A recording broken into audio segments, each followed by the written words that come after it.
ఇలాంటి పిచ్చి పిచ్చి మాటలు ఇప్పుడు దాకా మాట్లాడేది అదే కదా నాయన. నా రేట్ గురించి వాడు చెప్పేది, వాడు బతికేంటో నాకు తెలుసు.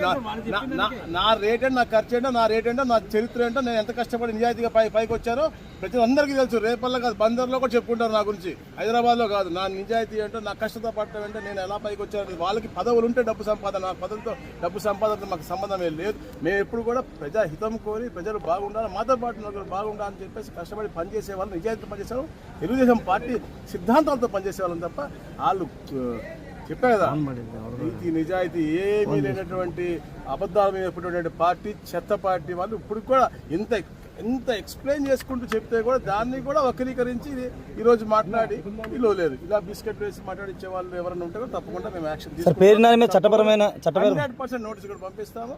100% దానికి ఎట్లా చేయాలో లీగల్తో మాట్లాడుకుని మేము తప్పకుండా చేస్తాం. Thank you.